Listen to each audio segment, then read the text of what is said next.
Título: El camino de vuelta a casa. Apenas podía caminar cuando bajé del autobús del ejército. Al anochecer, mi esposo me había llamado una carga. Mi suegra me había echado a mí y a mi hija de 10 años de su casa, y yo estaba conduciendo bajo una tormenta en Kentucky, preguntándome cómo se había desmoronado toda mi vida en menos de 12 horas. Mi nombre es Clara Dawson. Tengo 46 años y pasé 22 años sirviendo en el ejército de los Estados Unidos como oficial de logística. No era una heroína. No era especial. Simplemente creía que cuando tu país te pide que hagas un trabajo, lo haces lo mejor que puedes. Mi último despliegue fue en Kuwait. 3 meses antes de regresar a casa, un camión de transporte militar se salió de una carretera inundada durante una misión de suministro. Sobrevivimos, pero mi pierna izquierda no quedó igual. Los médicos repararon lo que pudieron, pero el daño nervioso no es algo que se supere fácilmente. El ejército me dijo que probablemente siempre tendría una cojera. Pensé que podría vivir con eso. Nunca imaginé que mi propia familia no podría. Bernardo apenas levantó la vista de su teléfono cuando entré por la puerta principal de nuestra casa en Lexington. «Llegaste», dijo. Sin abrazo. Sin sonrisa. Solo esas 2 palabras. Emilia salió corriendo antes de que pudiera siquiera dejar mi bolsa de viaje. «Mamá». Me rodeó la cintura con cuidado, como si ya le hubieran advertido que no apretara demasiado. Besé su cabeza. «Te he extrañado más de lo que imaginas. Te hice un cartel de bienvenida», susurró. Señaló hacia el comedor, donde un colorido papel de construcción colgaba torcido en la pared. «Bienvenida a casa, mamá». Algunas letras estaban al revés. Era la cosa más hermosa que había visto en más de un año. Luisa Dawson estaba sentada en la mesa de la cocina, bebiendo café como si la casa fuera suya. Técnicamente, no lo era.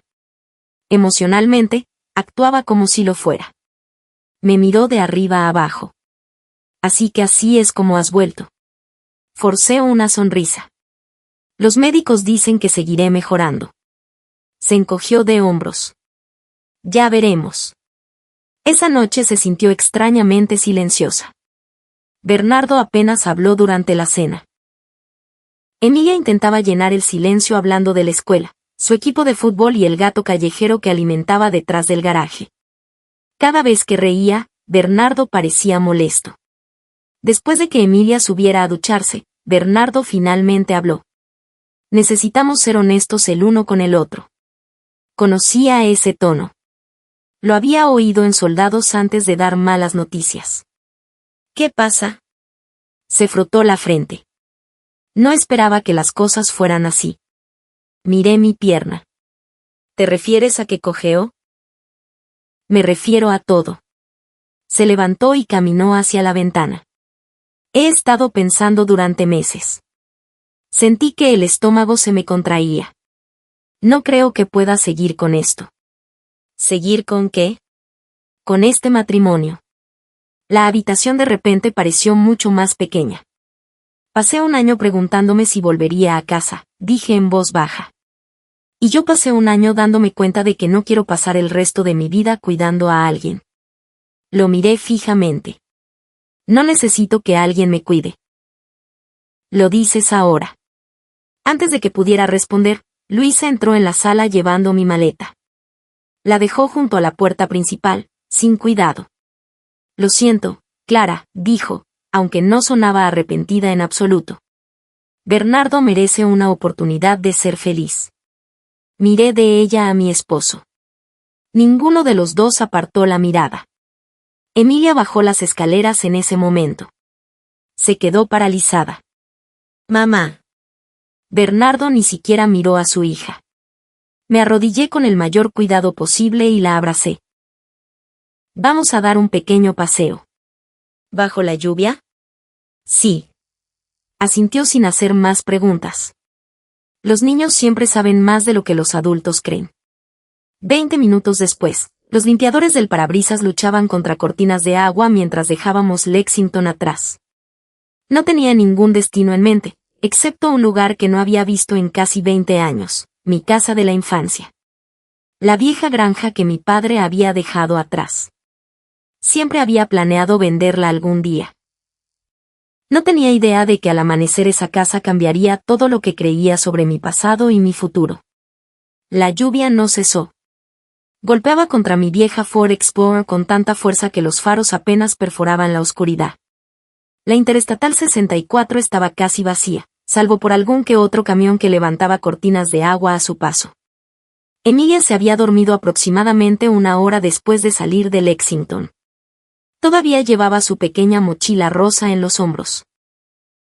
Debía haberla agarrado antes de irnos. La miré y sonreí a pesar de todo. Los niños tienen una forma de empacar las cosas que más importan. Su mochila contenía un conejo de peluche que tenía desde el jardín de infancia, un libro de capítulos que estaba a medio leer, si conocía a mi hija, al menos 3 barras de cereal que le había escondido a su padre. Ojalá la vida pudiera seguir siendo así de simple. Cuanto más al este conducía, más familiar se volvía todo. Viejas gasolineras, pequeñas iglesias con campanarios blancos, tiendas de forraje, caminos rurales que no había recorrido desde mis 20s. No había planeado volver aquí. Después de que papá falleció, hace casi 18 años, no soportaba mirar la granja. Cada habitación me recordaba a él. Cada poste de la cerca tenía un recuerdo asociado. Así que cerré las puertas, pagué los impuestos de la propiedad cada año y me dije que algún día me encargaría de ello. Aparentemente, ese día había llegado. Alrededor de la 1:30 de la madrugada, me desvié por Miller Creek Road. El estrecho asfalto dio paso a la grava. Los neumáticos crujían bajo la camioneta. Incluso bajo la lluvia, reconocía cada curva. Allí estaba el viejo silo de grano que se había inclinado hacia un lado desde que tengo memoria. El granero rojo abandonado donde mis amigos y yo solíamos jugar al escondite. El pequeño cementerio donde descansaban mis abuelos bajo lápidas de piedra caliza a juego. Cuando finalmente vi la granja, sentí un nudo en el pecho. La luz del porche estaba encendida. Fruncí el ceño. Eso no tenía sentido. Nadie había vivido allí durante años. Estacioné bajo el enorme arce que papá había plantado cuando yo estaba en la secundaria. La lluvia se suavizó hasta convertirse en un goteo constante. Antes de que pudiera siquiera abrir la puerta del conductor, vi a alguien salir al porche. Se movía lentamente, apoyado en un bastón. Incluso desde lejos, lo reconocí. Walter. Sonrió. Me preguntaba cuánto tiempo te tomaría llegar. Walter Jenkins parecía mayor de lo que recordaba. Debía tener más de 80 años ahora. Su cabello blanco se había aclarado y sus hombros se curvaban hacia adelante, pero su sonrisa no había cambiado en absoluto. Salí con cuidado. Mi pierna protestó de inmediato. Walter lo notó. Así que finalmente te alcanzó. Reí suavemente. Supongo que sí. Miró hacia Emilia, dormida dentro de la camioneta. Esa es tu pequeña. Emilia. Es hermosa. Metió la mano en el bolsillo de su vieja chaqueta de lona. He estado esperando mucho tiempo para darte algo. Sacó un sobre grande de Manila. Parecía antiguo. Los bordes estaban gastados. El polvo se adhería a las esquinas a pesar de la funda de plástico que lo protegía. Al frente, escrito con letra clara Y mayúscula, había solo 4 palabras. Para Clara, cuando vuelva a casa. El corazón me dio un vuelco. Conocía esa letra. Papá. Walter asintió. Lo dejó conmigo. Sentí un nudo en la garganta. ¿Cuándo? La semana antes de que falleciera. Lo miré fijamente. ¿Él sabía que vendría esta noche? Walter negó con la cabeza. No. Entonces, ¿por qué? No sabía cuándo. Walter miró hacia la granja. Solo dijo que algún día la vida te traería de vuelta aquí. La lluvia goteaba constantemente desde el techo del porche. Ninguno de los dos habló durante varios segundos. Finalmente, hice la pregunta que había estado rondando en mi mente. ¿Por qué no lo enviaste por correo? Walter sonrió con tristeza. porque Frank me hizo prometerlo. Dijo que si te lo enviaba, lo leerías. Me miró directamente a los ojos. Pero si te lo entregaba aquí, miró la vieja granja, lo entenderías. Miré la casa. Su pintura blanca se había desvanecido. El columpio del porche que papá construyó seguía donde él lo había dejado. La campanilla de viento que mamá compró antes de morir todavía se movía suavemente con la brisa. Por primera vez desde que salí de Lexington, sentí algo más que desamor. Sentí curiosidad. Walter extendió la mano y apoyó su mano arrugada en mi hombro. Mete a Emilia dentro. Ambas necesitan una comida caliente. Luego, en voz baja, dijo, podrás descubrir por qué tu padre pasó el último año de su vida escribiendo casi todos los días. Miré el sobre otra vez. De repente se sintió mucho más pesado de lo que debería ser un papel. Walter insistió en que Emilia y yo entráramos antes de abrir el sobre. La calefacción todavía funciona, dijo. No es bonita, pero funciona. La granja olía exactamente como la recordaba. Viejos suelos de pino, café fresco, un toque de cedro del armario junto a la puerta principal. Los muebles tampoco habían cambiado mucho.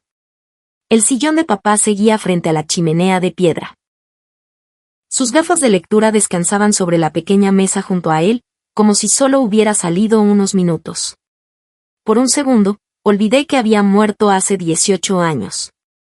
Emilia deambuló en silencio por la sala de estar. Mamá. Sí, cariño. ¿El abuelo vivía aquí solito? Así es. Pasó los dedos por el viejo piano. Ojalá lo hubiera conocido. Yo también. Walter desapareció en la cocina y regresó unos minutos después con tazones de sopa de pollo casera. Coman primero, dijo. Algunas cosas son más fáciles de escuchar con el estómago lleno. Ni Emilia ni yo discutimos. Cuando terminamos de comer, la lluvia se había reducido a una suave llovizna fuera de la ventana de la cocina. Walter deslizó el sobre la mesa. Creo que es hora. Mis manos dudaron antes de tocarlo. El papel se sentía quebradizo por la edad. Con cuidado, saqué una carta doblada de su interior. Solo había 2 páginas.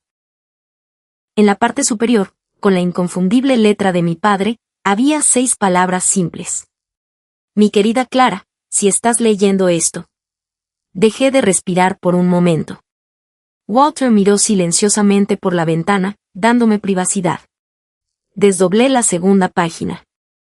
Si la vida te ha traído de vuelta a esta casa, entonces algo ha salido terriblemente mal. Una lágrima rodó por mi mejilla antes de darme cuenta de que estaba llorando. Papá me conocía demasiado bien. Continuaba. Siempre creíste que la gente merecía una segunda oportunidad. Eso lo admiraba de ti. Pero hay un hombre al que nunca confié del todo. Ya sabía a quién se refería antes de leer el nombre. Bernardo. Miré a Walter. ¿Tú lo sabías? Asintió lentamente. Tu padre habló conmigo. Volví a mirar la carta. Un año antes de tu boda, Bernardo vino aquí mientras estabas fuera en entrenamiento. Fruncí el ceño. Bernardo nunca había mencionado eso. Hizo preguntas que ningún joven enamorado debería hacer. Quería saber quién era el dueño de esta granja. Quería saber cuánta tierra la acompañaba. Preguntó por mis ahorros, mi seguro de vida y si todo te pertenecería algún día. Sentí náuseas. Papá había escrito cada pregunta. Palabra por palabra. La fecha estaba ordenadamente en la esquina de la página. Hacía casi 20 años. Mucho antes de que Bernardo me pidiera matrimonio. Mucho antes de que naciera Emilia. Mucho antes de que yo sospechara nada. El siguiente párrafo era más difícil de leer. Recé para estar equivocado. Esperé que simplemente fuera inmaduro. La gente crece. Cambia. Por tu bien, quise creer que lo haría. Cerré los ojos. Papá nunca había hablado mal de Bernardo. Ni una vez. Incluso cuando pensé que simplemente no tenían mucho en común. Se había llevado esa preocupación consigo. La carta continuaba. Si estás leyendo esto, entonces mis temores probablemente estaban justificados.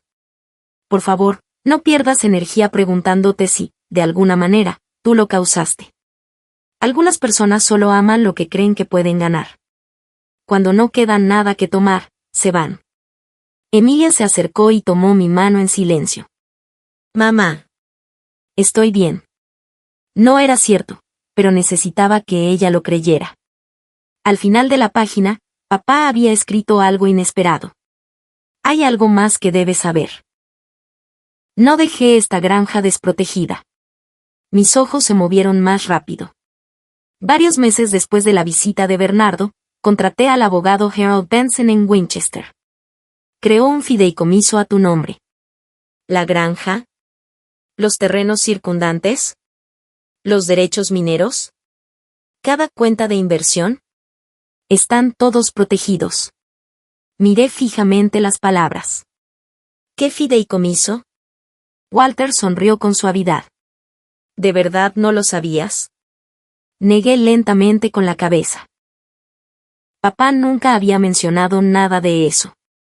Walter alcanzó otra caja que estaba junto a la chimenea. Era vieja, de madera. Sus bisagras de latón se habían vuelto verdes con la edad. La llevó a la mesa y levantó cuidadosamente la tapa. Dentro había docenas de cuadernos negros, todos etiquetados por año. Diarios de Frank Miller. Walter me miró en silencio. Clara, tu padre escribía casi todos los días.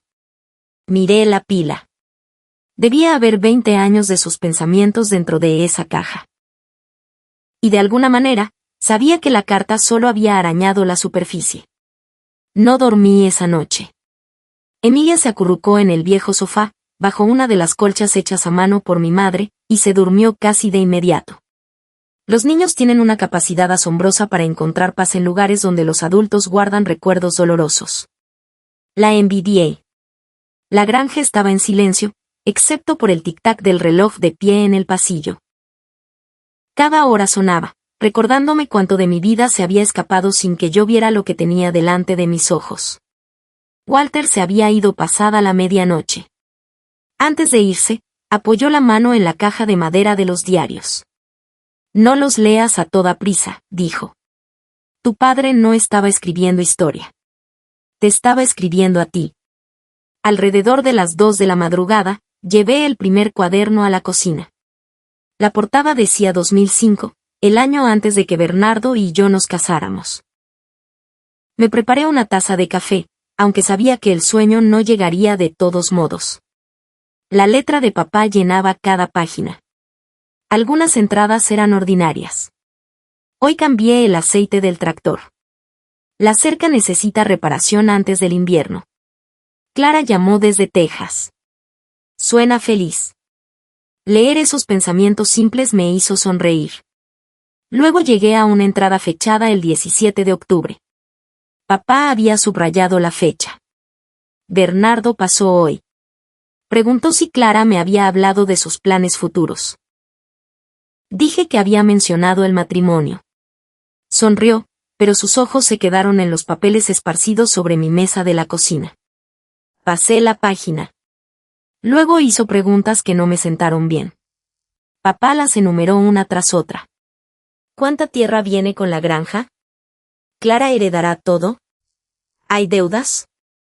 ¿Alguna vez se ha acercado la compañía petrolera a usted por los derechos mineros? Fruncí el ceño. ¿Derechos mineros? No tenía idea de que nuestra propiedad siquiera los tuviera. Papá continuaba. Respondí con cortesía pero con cuidado. Nunca preguntó cómo estaba Clara. Ni una vez. Cerré el diario por un momento. Casi podía oír la voz de Bernardo haciendo esas preguntas. En ese momento, lo habría defendido. Habría dicho que solo estaba tratando de planificar el futuro. Ahora, no estaba tan segura. Abrí el siguiente diario. Las entradas se volvieron más personales. Papá nunca llamó a Bernardo un mal hombre.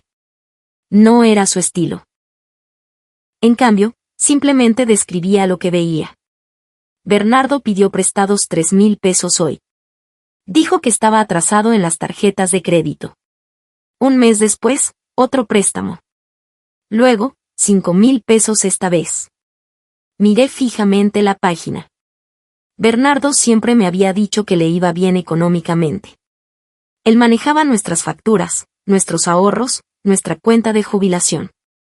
Confiaba en él completamente. Los diarios de papá pintaban una imagen diferente. Una entrada me golpeó más fuerte que todas las demás. Bernardo me pidió que no se lo dijera a Clara. Dijo que ella se preocupa demasiado. No creo que esa sea la razón. Otra página. Otro préstamo. Otra promesa de devolverle el dinero a papá. Luego, otra. Sonido de desaprobación, las cantidades crecían. Algunas estaban marcadas como pagadas. La mayoría no. Me recosté en mi silla. Mi padre había protegido silenciosamente el orgullo de Bernardo durante años. No porque Bernardo lo mereciera. Porque papá no quería que yo llevara un estrés innecesario mientras equilibraba la vida militar, el matrimonio y la maternidad. Me ardían los ojos. ¿Cuántos sacrificios había hecho ese hombre sin decírmelo? Cerca del amanecer, llegué a una entrada escrita solo 6 meses antes de que papá muriera. Era mucho más corta. Clara llamó esta noche. Suena feliz. Bernardo todavía sonríe cuando ella está cerca. Espero que esa sonrisa sea real. Luego vino una frase final. Si alguna vez vuelve a esta casa sola, sabré que hice bien en prepararme. No pude leer ni una palabra más. Cerré el diario y presioné ambas manos contra mi rostro. Durante años, había creído que mi matrimonio se había desmoronado porque volví a casa herida, porque ya no podía correr, porque cojeaba. Pero sentada allí, en la cocina de mi padre, rodeada de cuadernos que él nunca esperó que nadie más leyera, otra verdad se asentó lentamente sobre mí. Bernardo no se había ido porque estaba herida. Se había ido porque, a sus ojos, yo había dejado de ser útil. Mi lesión no había cambiado quién era él. Solo lo había expuesto. Cuando los primeros rayos de luz matinal se colaron por la ventana de la cocina, Emilia entró frotándose los ojos.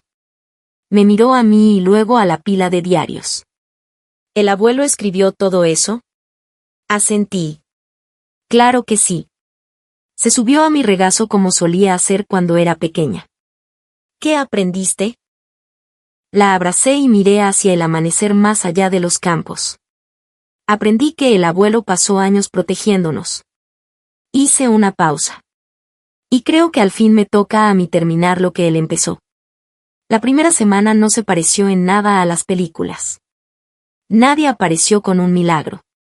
Nadie me entregó un cheque. Nadie arregló mis problemas de la noche a la mañana. La mayoría de las mañanas me despertaba antes de las 6 porque mi pierna se ponía rígida si permanecía en la cama demasiado tiempo.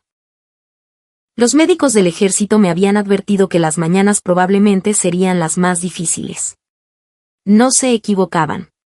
Me sentaba en el borde de la vieja cama en la habitación de mi padre, frotándome la rodilla hasta que podía levantarme sin apretar los dientes. Emilia lo notaba todo. Nunca se quejaba. Una mañana, llevó silenciosamente mis botas a la cocina antes de que yo siquiera las pidiera. Pensé que te ahorraba el viaje de vuelta arriba. Sonreí. ¿Cuándo te volviste tan considerada? Se encogió de hombros. Te he estado observando. Esa respuesta se quedó conmigo todo el día. Los niños no escuchan tanto como observan. No quería que mi hija creciera creyendo que la vida es algo que te sucede. Quería que viera que, a veces, tienes que reconstruirla tú mismo. La granja necesitaba casi todo. El techo goteaba sobre el dormitorio trasero. La mitad de la barandilla del porche se había podrido. El calentador de agua hacía un ruido fuerte cada vez que alguien abría la ducha. El granero se inclinaba lo suficiente como para ponerme nerviosa cada vez que el viento se levantaba. Una tarde, me paré en el porche con una libreta legal haciendo una lista. Techo, fontanería, inspección eléctrica, ventanas, pintura. Cada artículo tenía un precio al lado. Cada precio me recordaba que Bernardo había vaciado nuestra cuenta corriente conjunta 2 días antes de que yo volviera a casa. El gerente del banco en Lexington lo había confirmado. Él es un titular autorizado de la cuenta, señora Dawson. Legalmente, no hay mucho que podamos hacer. Conduje a casa furiosa. No por el dinero, sino porque había confiado en él. Eso dolía más. Unos días después, me reuní con Harold Benson, el abogado que papá había mencionado. Su oficina estaba en Main Street, en Winchester, encima de una vieja farmacia que todavía tenía una fuente de soda. Harold debía tener más de 70 años. Llevaba tirantes, zapatos de cuero brillantes y gafas de lectura que se le deslizaban constantemente por la nariz. Sonrió en cuanto me presenté. La he estado esperando. Reí suavemente. Eso se está convirtiendo en un tema recurrente por aquí. Rió. Su padre planeaba con más antelación que la mayoría de las personas que he conocido. Durante casi 2 horas, explicó el fideicomiso. Papá no había sido rico según los estándares de Lexington, pero había sido cuidadoso. Había invertido de manera constante, nunca pidió prestado, nunca persiguió oportunidades arriesgadas. La granja, 38 acres, los derechos mineros, una modesta cartera de inversiones, un seguro de vida que nunca había tocado después de que mamá muriera. Juntos, valían mucho más de lo que había imaginado. Me quedé allí sentada, sin palabras. No tenía ni idea. Harold asintió. Él quiso que fuera así. ¿Por qué? Porque creía que la herencia cambia a las personas. Pensé en Bernardo. Quizás papá tenía razón. Harold deslizó otra carpeta sobre su escritorio. Hay una cosa que debes saber.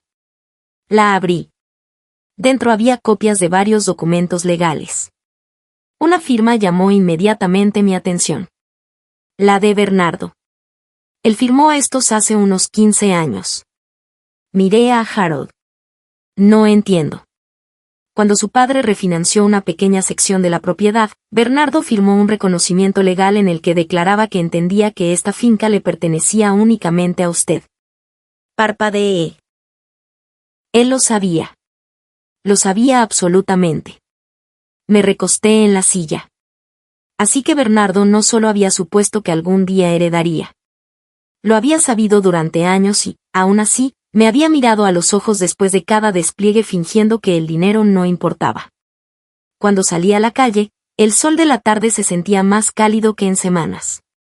Por primera vez desde que volví a casa, me di cuenta de algo importante. Bernardo me había quitado la casa, el matrimonio, los ahorros, la confianza. Pero gracias a mi padre, no me había quitado el futuro. Esa noche, Walter me encontró sentada en el porche con un martillo en una mano y una tabla suelta del porche a mis pies. ¿Planeas arreglar eso tú misma? Puedo intentarlo. Walter sonrió. Clara, te conozco desde que tenías 8 años. Heredaste la terquedad de Frank. Así es. Se rió. Bien. La vas a necesitar toda. Sonreí por primera vez en días.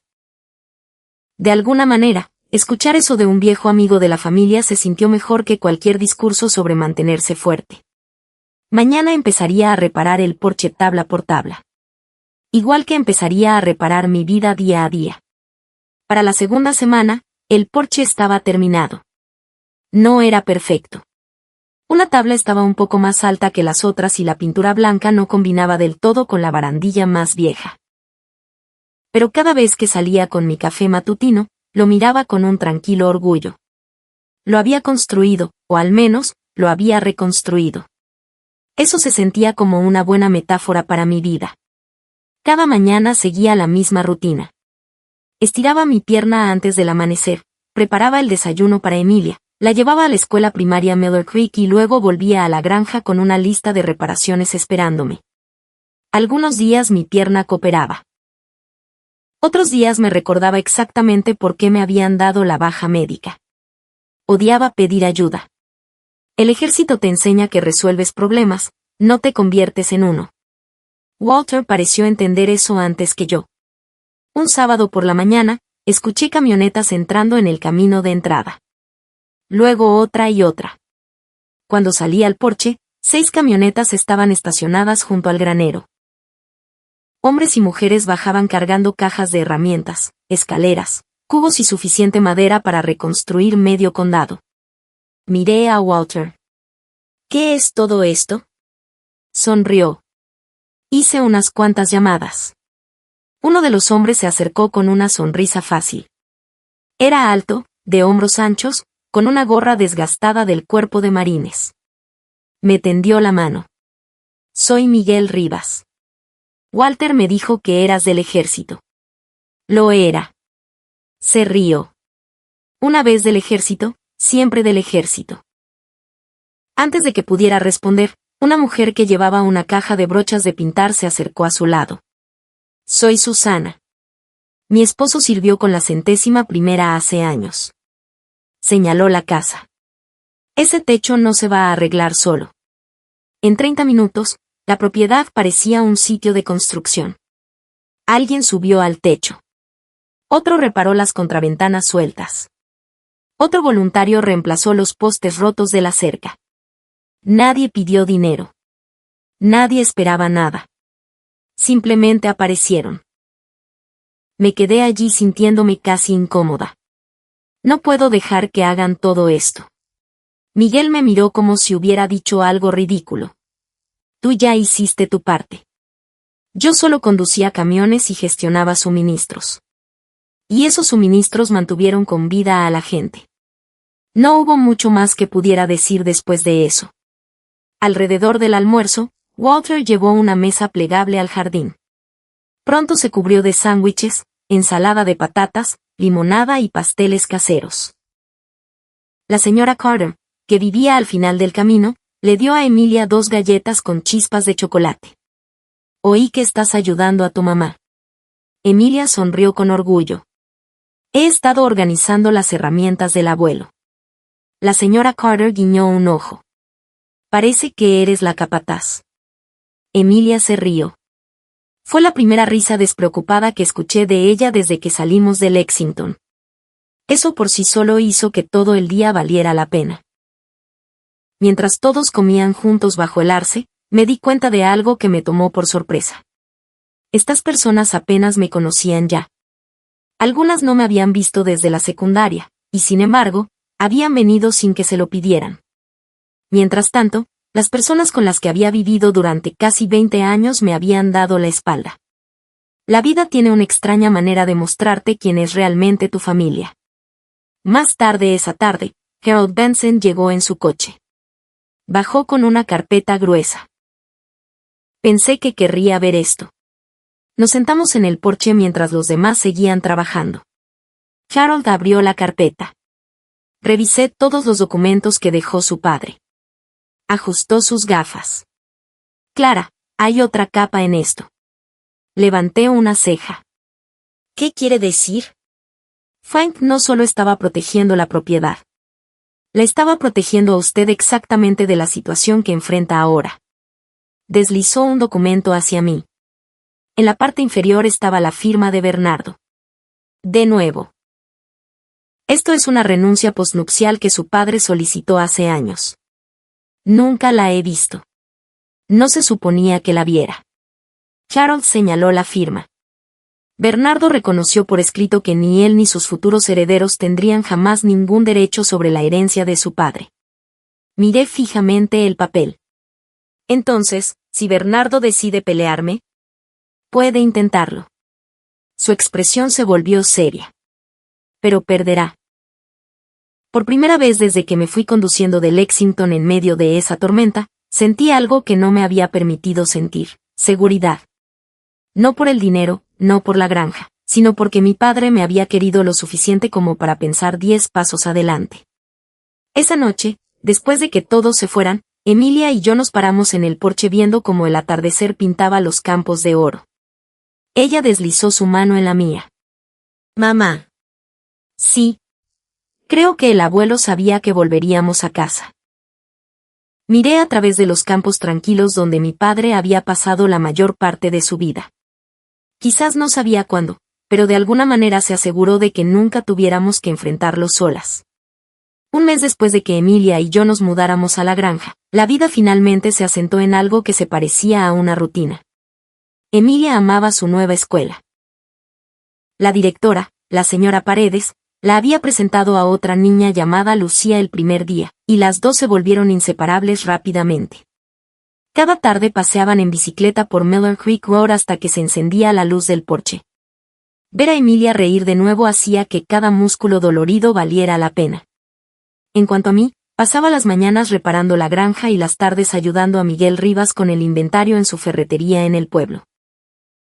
No era un trabajo glamuroso, pero después de años de horarios militares y papeleo, había algo reconfortante en ayudar a los clientes a encontrar los tornillos adecuados o cargar bolsas de mantillo en las camionetas. La gente sabía mi nombre. Preguntaban por Emilia. Preguntaban cómo sanaba mi pierna. Nadie me hizo sentir como una carga. Un martes por la tarde, todo cambió. Acababa de regresar del pueblo cuando noté un BMW negro estacionado frente a la granja. El estómago se me contrajo de inmediato. Bernardo. Estaba junto a la puerta del conductor, con vaqueros planchados y la camisa azul de botones que le había comprado para nuestro 15º aniversario. Por un breve segundo, casi pareció que el mes pasado nunca había sucedido. Entonces recordé la maleta, la lluvia, Emilia llorando en el porche. Bernardo sonrió nerviosamente. Clara. No le devolví la sonrisa. ¿Qué haces aquí? Esperaba que pudiéramos hablar. Miró hacia la casa. Le traje algo a Emilia. Abrió la puerta trasera y sacó 2 bolsas de regalo, un casco de bicicleta nuevo, varios libros, un perro dorado de peluche casi tan grande como Emilia. El tipo de regalos que suelen venir envueltos en culpa. Emilia salió al porche detrás de mí. Papá. El rostro de Bernardo se suavizó. Hola, pequeña. Ella no corrió hacia él. Se quedó a mi lado. Eso me dijo más que 1000 palabras. Bernardo carraspeó. He cometido muchos errores. Cruzó los brazos. Esa es una forma de decirlo. Estaba abrumado. Entré en pánico. Mi mamá no dejaba de decirme, se detuvo. No. No la culpo a ella. Tomé mis propias decisiones. Esa fue la primera cosa honesta que le oía decir en semanas. He estado viendo a un consejero. He tenido mucho tiempo para pensar. Extraño a mi familia. Quería creerle. 20 años juntos no desaparecen de la noche a la mañana. Recordaba cumpleaños, viajes de campamento, Emilia aprendiendo a montar en bicicleta, las noches que pasamos despiertos hablando de la jubilación. Una parte de mí quería que esos recuerdos significaran algo. Bernardo dio un paso cuidadoso hacia mí. Sé que no merezco otra oportunidad, pero quizás. Antes de que pudiera terminar, otro coche entró en el camino de entrada. Luisa bajó antes de que el motor se apagara siquiera. Caminó hacia nosotros con gafas de sol demasiado caras para una visita a una vieja granja. Su sonrisa parecía ensayada. Oh, Clara. Te he extrañado. Casi me río. Hacía un mes había dejado mi maleta en el porche. Ahora actuaba como si solo hubiéramos tenido un malentendido. Se acercó a Emilia. Mi dulce nieta. Emilia se colocó silenciosamente detrás de mí. La sonrisa de Luisa parpadeó. Sé que todos dijimos cosas de las que nos arrepentimos. Somos familia. Las familias perdonan. Walter estaba cruzando el pasto vecino con un cubo de pienso. Miró hacia el camino de entrada, pero sabiamente siguió caminando. Sabía que esa no era su conversación. Bernardo me miró de nuevo. Podemos arreglarlo. Venderemos la granja. Volveremos a casa. Empezaremos de nuevo. Lo miré fijamente. No hace mucho, escuchar esas palabras me habría partido el corazón. Ahora algo se sentía diferente. Antes de que pudiera responder, Emilia tiró suavemente de mi manga. Mamá. Sí, cariño. Miró directamente a Bernardo. Luego a Luisa. Su voz era baja, pero cada palabra cayó como una piedra. Si nos querían, dudó, ¿por qué nos dejaron bajo la lluvia? Nadie habló. Bernardo miró la grava. Luisa abrió la boca, pero no parecía encontrar una respuesta. Emilia no estaba enfadada. Estaba genuinamente confundida. Los niños tienen una forma de hacer las preguntas que los adultos pasan años tratando de evitar. En ese momento, me di cuenta de que había estado buscando la respuesta perfecta toda la tarde. Mi hija ya la había dado. Miré a Bernardo con calma. Espero que la consejería te ayude. De verdad. Pero algunas puertas no se vuelven a abrir después de cerrarlas. Bernardo asintió lentamente. Por primera vez desde que lo conocía, parecía un hombre que finalmente entendía lo que había perdido. Mientras se alejaban, vi a Luisa discutiendo con él a través del parabrisas. Pensé que todo había terminado. No podía estar más equivocada. 3 días después, Harold Benson llamó. Su voz era inusualmente seria. Clara, Bernardo acaba de presentar una demanda. Me senté en la oficina de Harold Benson a la mañana siguiente con un nudo en el estómago que se sentía peor que cualquier cosa que hubiera experimentado durante el despliegue. Harold dejó la demanda sobre su escritorio y ajustó sus gafas. Quería que la leyera usted misma. Hojeé la primera página. Bernardo Dawson afirmaba que yo había manipulado a mi difunto padre para que cambiara su plan patrimonial. Según la denuncia, Frank Miller supuestamente había estado confundido en sus últimos años y había sido influenciado indebidamente por mí. No podía creer lo que estaba leyendo. Mi padre murió hace 18 años. Lo sé. Y yo estaba desplegada en el extranjero cuando se firmaron la mayoría de estos documentos. Lo sé. Miré a Harold. Entonces, ¿cómo puede siquiera presentar algo así? Harold juntó las manos. Cualquiera puede presentar una demanda. Ganarla es otro asunto. Se recostó en su silla. Mi suposición es que no espera ganar. ¿Qué quiere entonces? Presionarla. Asustarla. Hacer que llegue a un acuerdo. Me reí una vez. No porque fuera gracioso, sino porque era increíble. Me echó. Vació nuestra cuenta bancaria. Y ahora quiere la granja de mi padre. Harold asintió. La codicia rara vez sabe cuándo parar. La noticia se extendió por el condado más rápido de lo que esperaba. Para el viernes, la gente en la ferretería le preguntaba en voz baja a Miguel si todo estaba bien. En el comedor de Miller Creek, 2 mujeres mayores me detuvieron camino a la caja. Estamos rezando por ti, dijo una de ellas. Eso me sorprendió. Los pueblos pequeños tienen memorias largas, pero también tienen una forma de reconocer quien se presenta con honestidad. Bernardo, por otro lado, apenas había visitado el pueblo en 20 años. La audiencia estaba programada para el mes siguiente en el Palacio de Justicia del Condado de Clark, en Winchester. La mañana de la audiencia, llevé el mismo traje azul marino que había usado para mi ceremonia de retiro militar. Mis medallas se quedaron en el armario. Esto no se trataba de mi servicio. Se trataba de mi padre. Emilia me abrazó antes de ir a la escuela. Vas a estar bien. Sonreí. Eso espero. Walter me llevó en coche. Ninguno de los dos habló mucho durante el viaje. A veces, el silencio es exactamente lo que necesitas. La sala del tribunal no estaba llena, pero casi todos los asientos detrás de nosotros estaban ocupados. Miguel estaba allí, Susana, la señora Carter, varios veteranos del VFW, incluso mi antiguo profesor de inglés de la secundaria estaba sentado en silencio en la última fila. No me había dado cuenta de cuántas personas estaban a mi lado hasta ese momento. Al otro lado del pasillo estaban Bernardo y Luisa. Bernardo parecía confiado. Luisa parecía impaciente. Su abogado se levantó y comenzó primero. Pintó la imagen de un anciano solitario, supuestamente manipulado por su hija para reescribir su testamento. Escuchar que describieran a mi padre como débil hizo que mis manos se cerraran bajo la mesa. Luego llegó el turno de Harold. Caminó con calma hacia el estrado. Su señoría, comenzó, este caso no se trata de suposiciones. Se trata de pruebas. Levantó el primer diario. La letra de Frank Miller, verificada, fechada, firmada. Luego otro y otro. El juez pasó varios minutos hojeando las páginas. Harold presentó los documentos originales del fideicomiso, las firmas notariadas, los registros de la propiedad. Cada fecha coincidía. Cada testigo estaba documentado.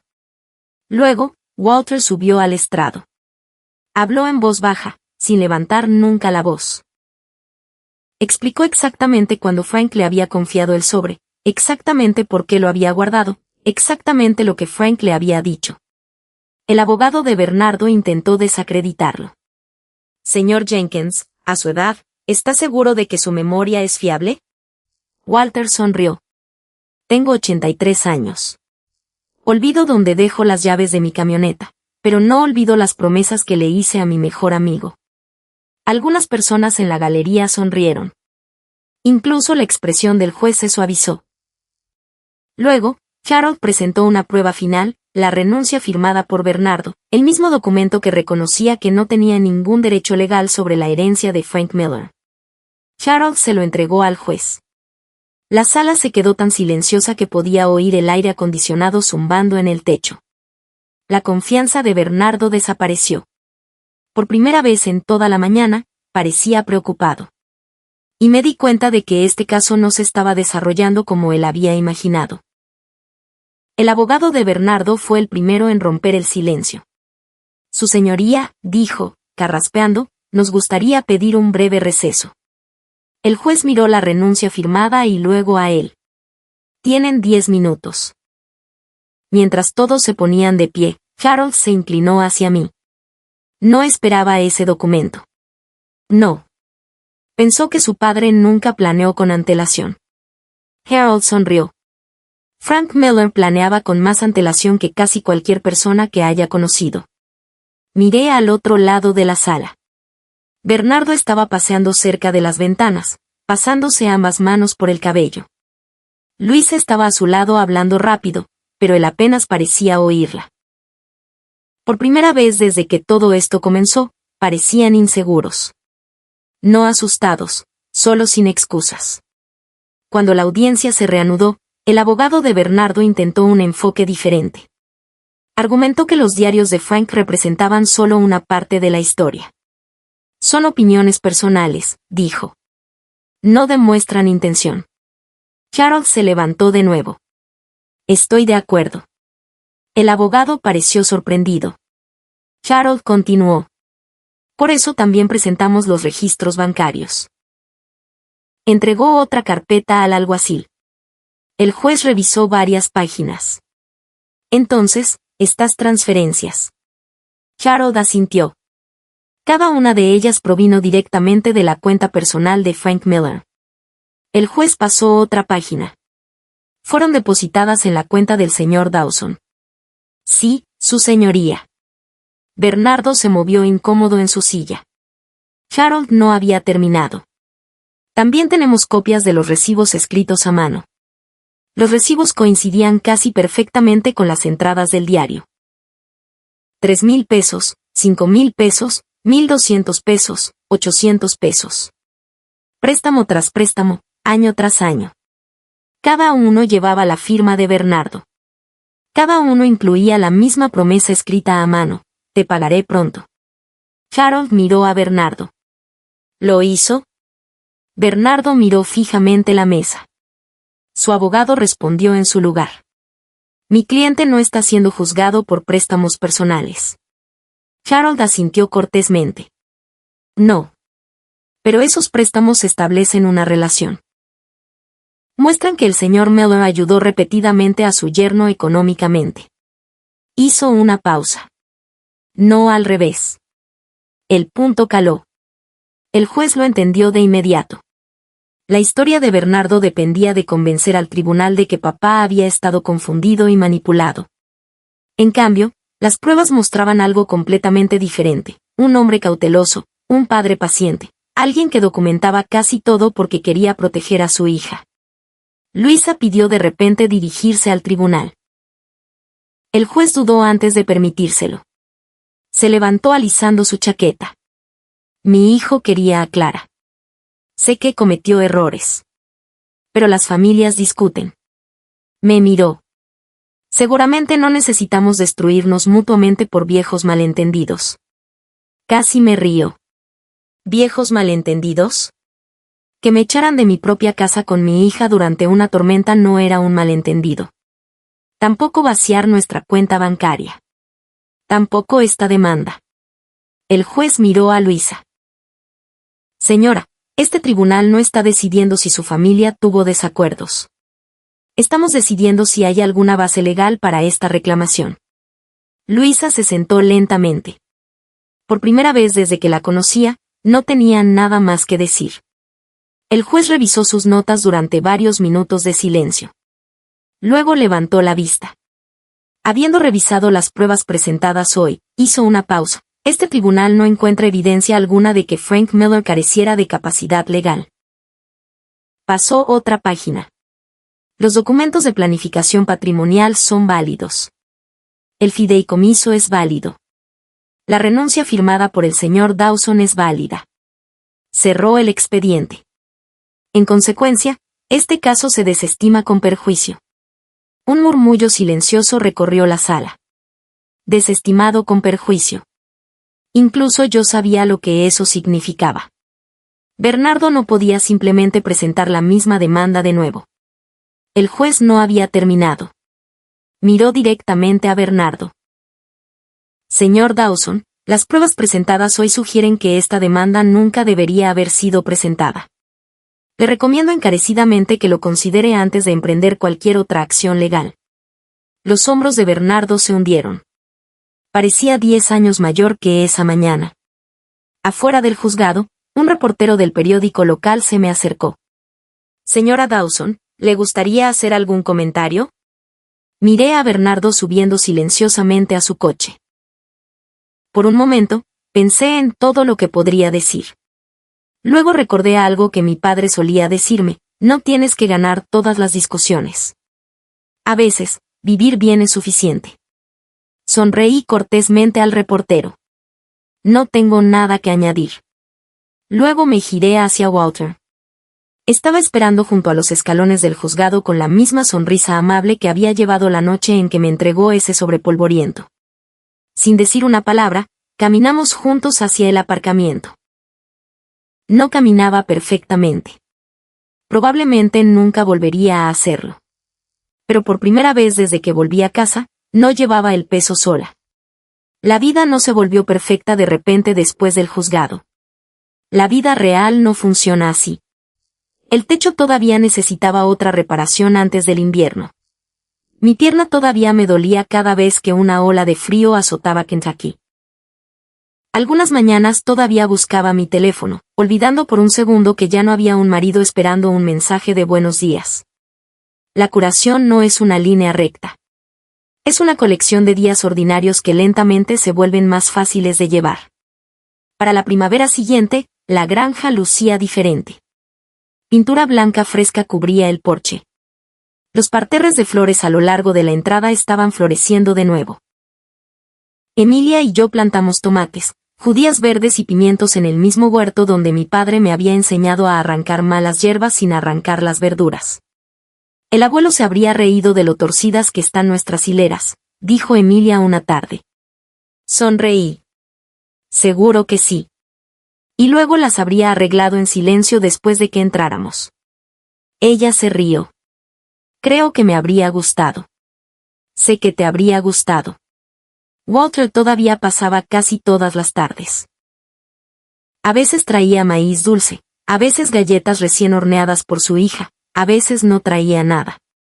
Simplemente se sentaba en el porche con 2 vasos de té helado mientras veíamos cómo el sol desaparecía detrás de las colinas. Esas tardes tranquilas se convirtieron en algunos de mis momentos favoritos. Miguel Rivas me convenció para que empezara a restaurar muebles viejos en el granero de papá. ¿Tienes paciencia para ello?, me dijo. No sé nada de antigüedades. Aprenderás. Tenía razón. La primera mecedora me llevó casi 3 semanas. La segunda, 10 días. En poco tiempo, personas de Winchester, Richmond e incluso Lexington me traían reliquias familiares que querían reparadas en lugar de reemplazadas. Había algo profundamente satisfactorio en darle a las cosas rotas otra oportunidad. Curiosamente, finalmente entendí que no todo lo roto debe restaurarse. Los muebles, sí. La confianza, no siempre. Un sábado por la tarde, Harold Benson condujo hasta la granja con otro sobre. Este es menos dramático, bromeó. Dentro estaba el papeleo final que cerraba el caso de Bernardo. Todo estaba oficialmente terminado. Sin más apelaciones. Sin más reclamaciones. Sin más cartas de abogados. Firmé la última página, agradecí a Harold y lo vi alejarse. Esperaba sentirme triunfante. En cambio, me sentí en paz. Eso me sorprendió. Durante meses, pensé que la venganza se sentiría como ver perder a Bernardo. No fue así. La verdadera victoria había llegado mucho antes. Llegó el día en que dejé de medir mi futuro por lo que él me había quitado. Bernardo se mudó de Lexington. Por amigos en común, supe que aceptó un trabajo de ventas en otro estado. Nunca intenté confirmar dónde. Ya no importaba. Luisa nunca volvió a contactarme. Sinceramente, espero que ambos hayan encontrado lo que buscaban. Aferrarse al rencor les habría dado un último pedazo de mi vida. No estaba dispuesta a hacer eso. Una tarde, Emilia y yo caminamos hasta el pequeño cementerio familiar al borde de la propiedad. Colocamos flores frescas junto a la lápida de mi padre. Ella deslizó su mano en la mía. Mamá. Sí.